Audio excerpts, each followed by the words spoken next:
देवेंद्र फडणवीस ने बीजेपी को बताया सबसे बड़ी पार्टी, कहा सीएम कौन होगा इसका फैसला।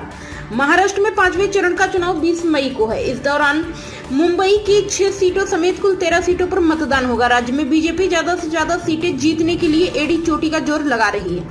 लोकसभा चुनाव के बीच डिप्टी सीएम देवेंद्र फडणवीस का सीएम पद को लेकर बड़ा बयान सामने आया है। इंडियन एक्सप्रेस को दिए एक इंटरव्यू में देवेंद्र फडणवीस ने कहा कि विधानसभा में 115 सीटों के साथ बीजेपी सबसे बड़ी पार्टी है। अगर हम शिवसेना और एनसीपी की संख्या को जोड़ दें तो भी बीजेपी बहुत आगे है। इसलिए हम अपने सहयोगियों से अधिक सीटों पर चुनाव लड़ेंगे, लेकिन इसका मतलब यह नहीं कि बीजेपी सीएम की कुर्सी पर दावा करेगी। सीएम कौन होगा इसका फैसला हमारा संसदीय बोर्ड हमारे सहयोगियों के परामर्श से होगा। महायुद्ध में सीटों का बंटवारा। महाराष्ट्र के लोकसभा चुनाव में बीजेपी बड़े भाई की भूमिका में है। बीजेपी राज्य में शिवसेना और एनसीपी की तुलना में सबसे ज्यादा सीटों पर चुनाव लड़ रही है। महायुति गठबंधन में सीटों का विभाजन पहले ही हो चुका है, जिसके अनुसार बीजेपी 28 सीटों पर, शिवसेना 15 सीटों पर, एनसीपी 4 सीटों पर और राष्ट्रीय समाज पक्ष 1 सीट पर चुनाव लड़ रही है। गठबंधन ने प्रधानमंत्री नरेंद्र मोदी की छवि और राज्य सरकार के कार्यों को सामने रखकर 45 सीटों को जीतने का लक्ष्य रखा है।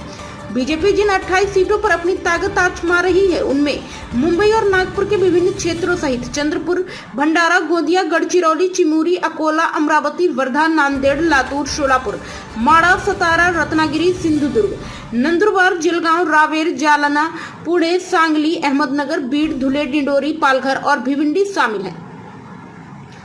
एनसीपी और शिवसेना किन सीटों पर लड़ रही चुनाव? एनसीपी बारामती, रायगढ़, धाराशिव और सिरूर से चुनावी दंगल में उतर रही है, जबकि शिवसेना मुंबई दक्षिण, मुंबई उत्तर पश्चिम, मुंबई दक्षिण मध्य, ठाणे, नासिक, कल्याण, कोल्हापुर, हातकणंगले, हिंगोली, यवतमाल, वाशिम, सिरणी, रामटेक, बुलढाणा, मावल और औरंगाबाद से अपने प्रत्याशी खड़े कर रही है। महाराष्ट्र में लोकसभा चुनाव 2019 के